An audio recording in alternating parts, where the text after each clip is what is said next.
Tudo tranquilo? Tudo jóia? Vamos na sequência. Na aula passada, falávamos de atestado e certidão. Vamos visualizar agora o atestado, a certidão e as demais espécies, porque nós estamos começando a aula 7. Dentro da aula 7, aqui onde estávamos espécies. Bom, falei para você de atestado. Atestado é o quê? É a confirmação de uma situação de fato. Isso. Quando você vai ao médico, né, nós temos lá o atestado, porque o médico confirma uma situação nossa de fato. E certidão? Certidão, quando minha filha nasceu, a Clara nasceu em 2009. Foi registrado o nascimento da Clara. Claro, teve registro. Mas daí eu fui até o cartório e pedi o quê? Pedi uma certidão. Então quer dizer que tem um registro e daí você pede a certidão. Quer dizer também quando você tem um imóvel, você faz o quê? Você pede a certidão desse imóvel. Perfeito? Quando você vai buscar os antecedentes criminais, você também solicita uma certidão dos antecedentes criminais. Perfeito. Até aqui, tudo ótimo. Aí você pergunta, então, Barbieri, afinal de contas, o que é uma certidão? A certidão, ela espelha um registro prévio. A certidão é um espelho de um registro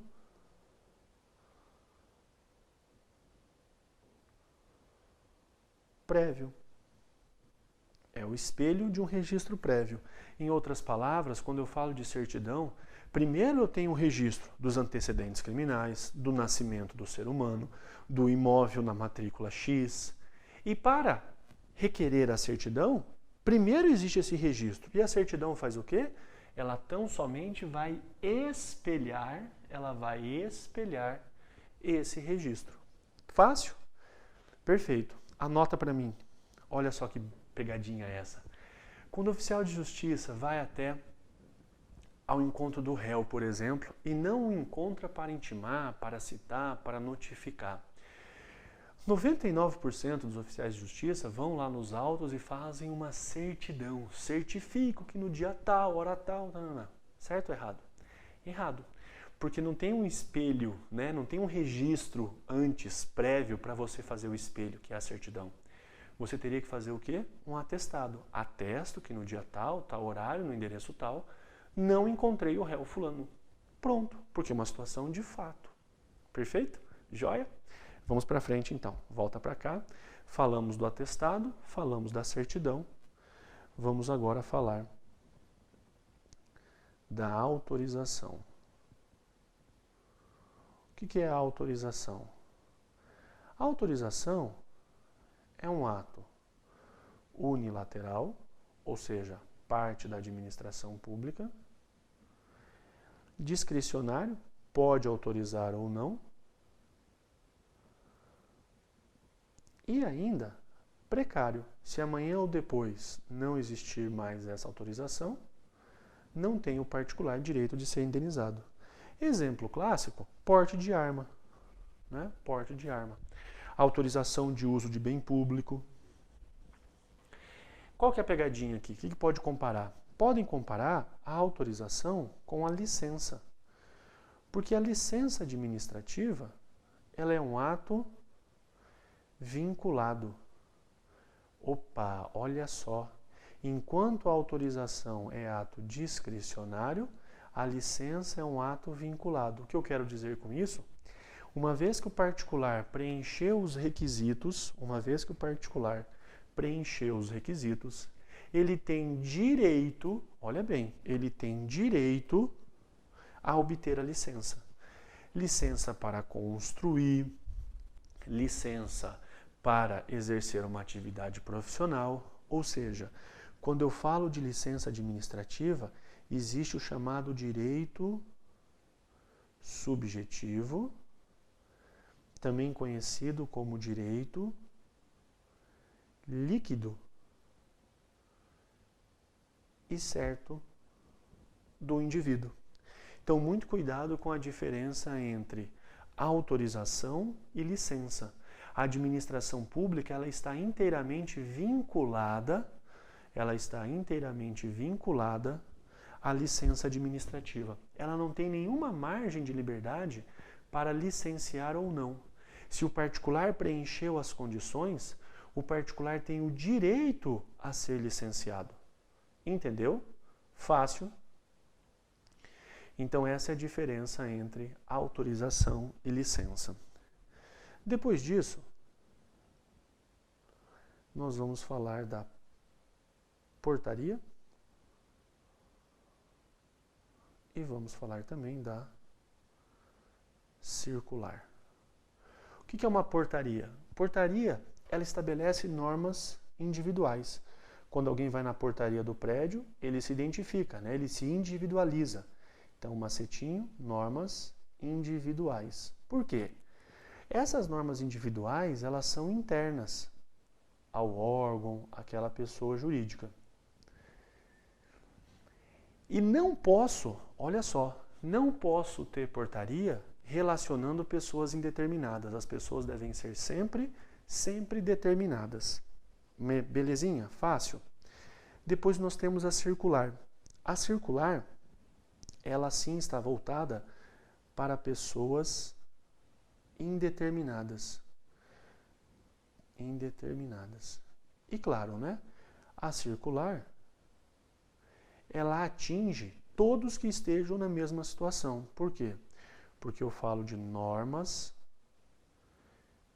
internas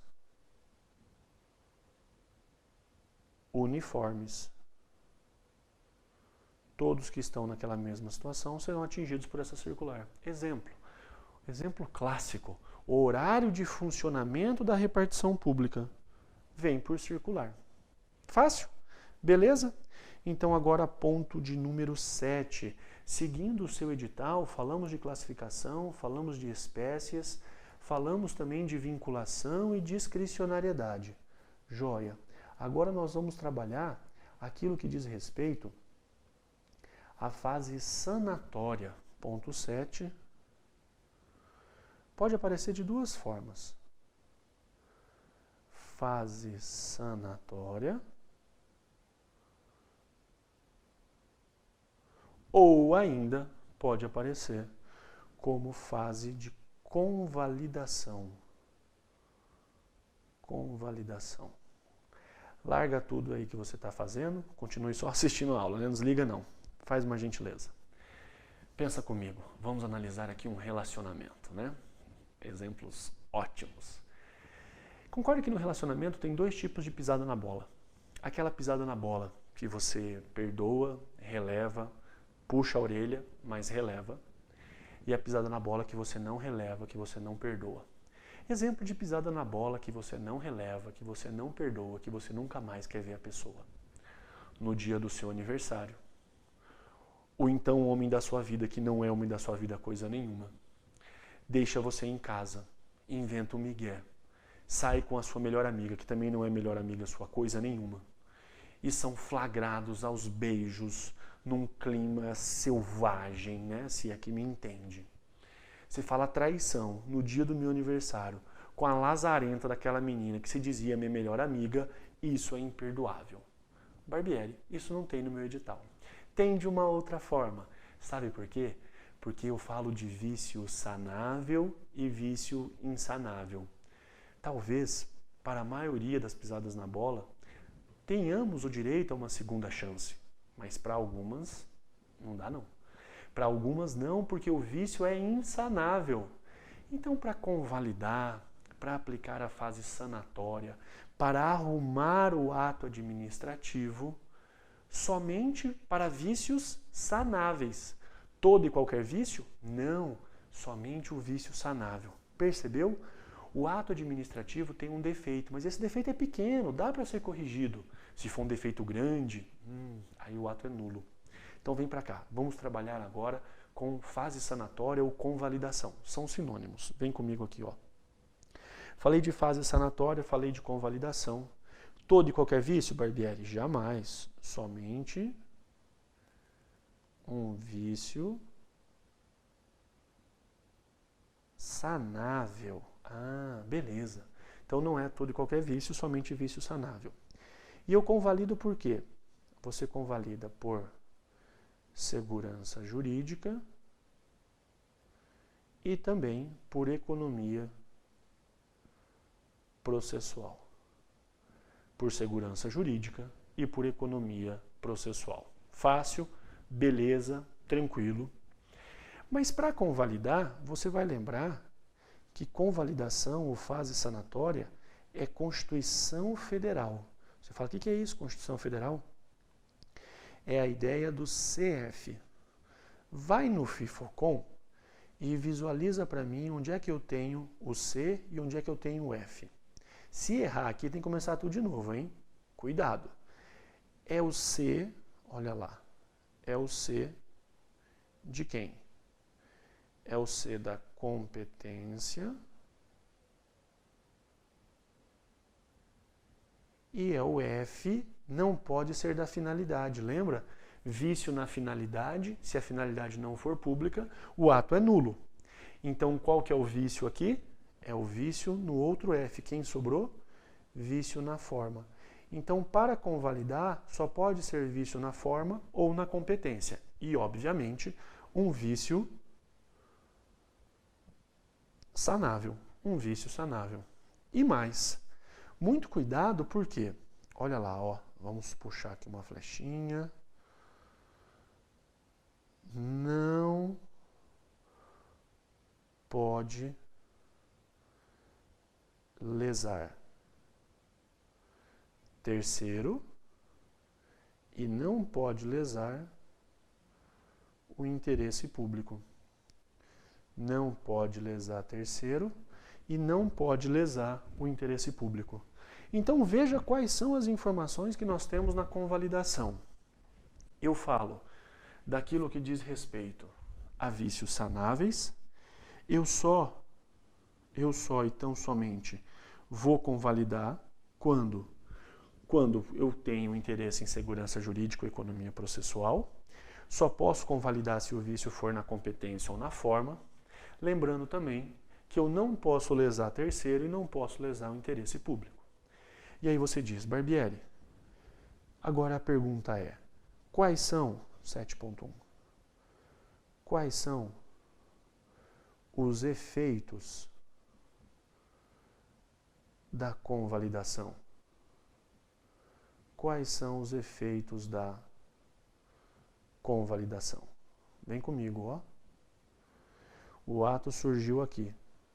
Aqui é o nascimento do ato. Aqui, no dia de hoje é quase dia 22 já, hoje é dia 21/5, eu visualizo o problema, vou ao passado, arrumo o ato e todos os efeitos dele são corrigidos. Eu fui ao passado? Fui ao passado. E todos os efeitos foram corrigidos? Todos os efeitos foram corrigidos. Quais são os efeitos? Ex tunc. Tudo é corrigido, tudo é arrumado. Perfeito? Fácil? Muito bem. Estamos caminhando tranquilamente.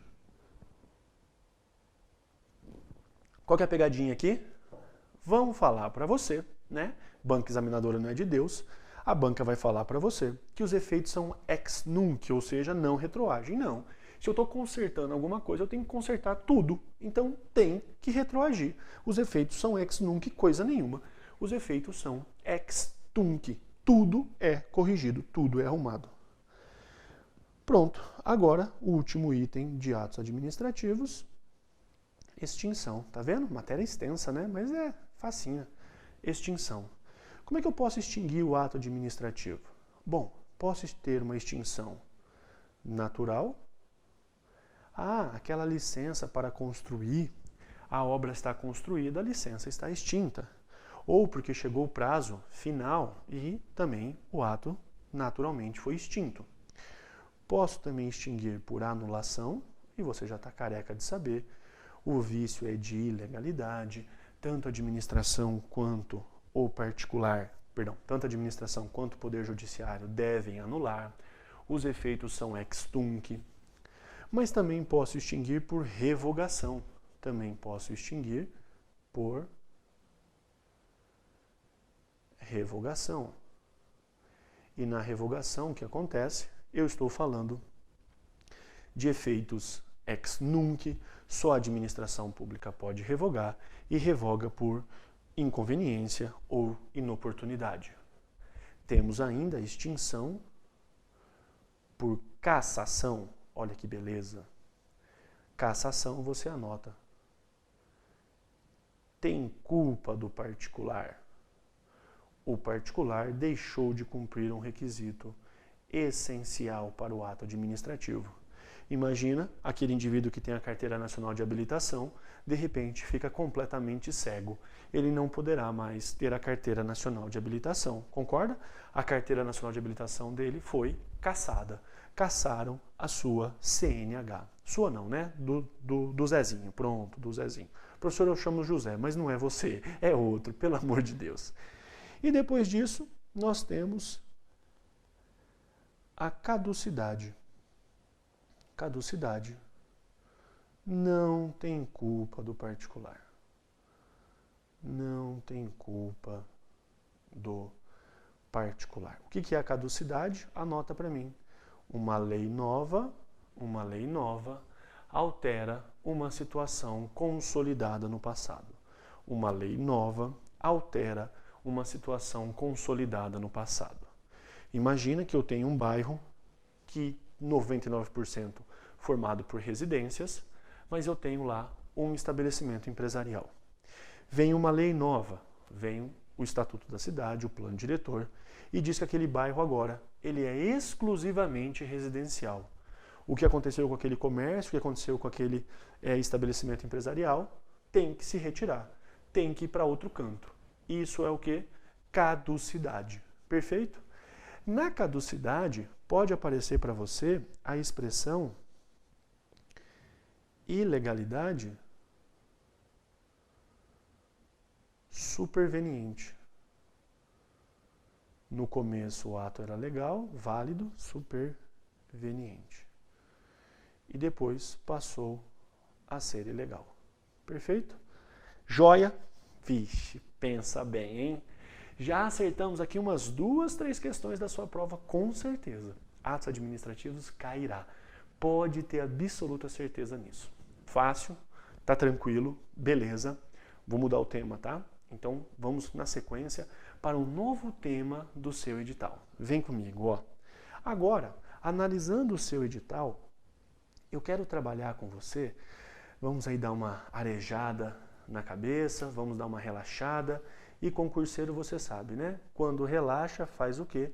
Quando relaxa, tem que carregar pedra, né? Não tem moleza, não. Você fala, Barbieri, tô cansado. Não, meu filho, não tem cansaço.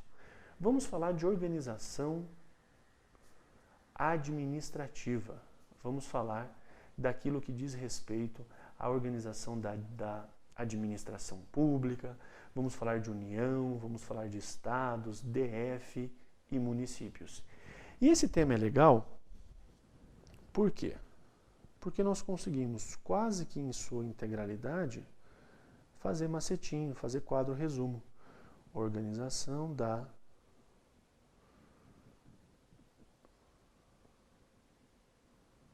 administração pública. Organização da administração pública. Qual é a nossa leitura aqui?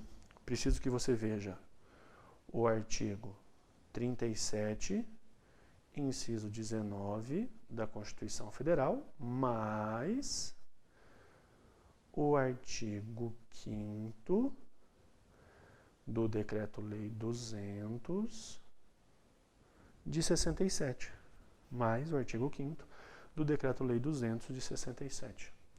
Olha, é bem provável que você esteja usando a sua folha nessa posição, né? Você vai usar ela assim agora. Você vai usar toda a extensão dela para nós preenchermos o nosso quadro.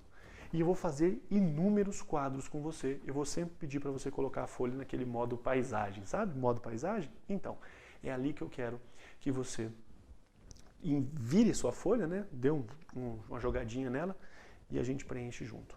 Perfeito? Vem comigo então. Olha, primeiro item, nós vamos falar aqui do quadro resumo. Quadro resumo. E olha como é fácil esse quadro resumo. Você vai colocar aqui para mim no alto, centralizado, administração pública. Uma flechinha para cá, administração pública direta. Uma flechinha para lá, administração pública indireta. Perfeito. De um lado, administração pública direta, do outro lado, administração pública indireta. Quem é que fica na administração pública direta? União, estados, Distrito Federal e os municípios. União, estados, DF e municípios. Fácil, tranquilo. Por outro lado, eu tenho quem? Do outro lado, eu tenho a autarquia, tenho fundação pública, sociedade de economia mista e empresa pública. Joia, e empresa pública. Beleza. Sabendo disso, nós temos que trabalhar da seguinte forma. A administração pública direta, ela tem um nome, ela tem um apelido. Como é que eu chamo a administração pública direta? Chamo de entes políticos. Entes políticos. E quem são os entes políticos? União, estados, DF, municípios. Lembrando que os entes políticos, todos são o quê? Pessoas jurídicas de direito público. Pessoas jurídicas de direito público. Fácil. Já a administração pública indireta também recebe um apelido. Vamos lá. A administração pública indireta também recebe um apelido. Qual é o apelido dela? Agora eu falo de entidades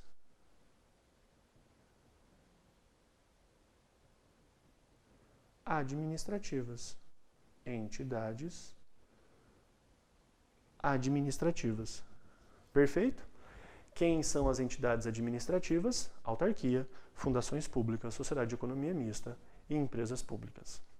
Lembrando, por gentileza, que uma autarquia, ela é sempre pessoa jurídica de direito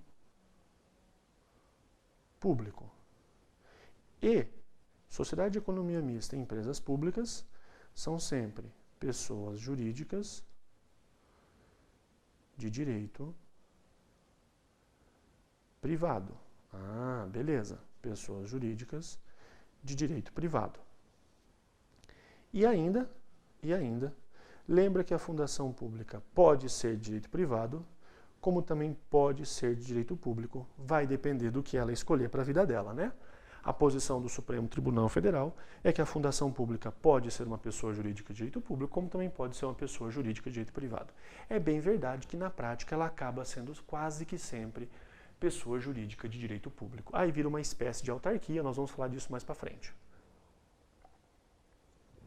Aí você pergunta, Barbieri, por gentileza, qual é a diferença de entes políticos para entidades administrativas na prática? Vamos lá. Os entes políticos são formados sempre por pessoas jurídicas de direito público e por essa razão você já pode imaginar que só quem pode inovar o ordenamento jurídico são eles.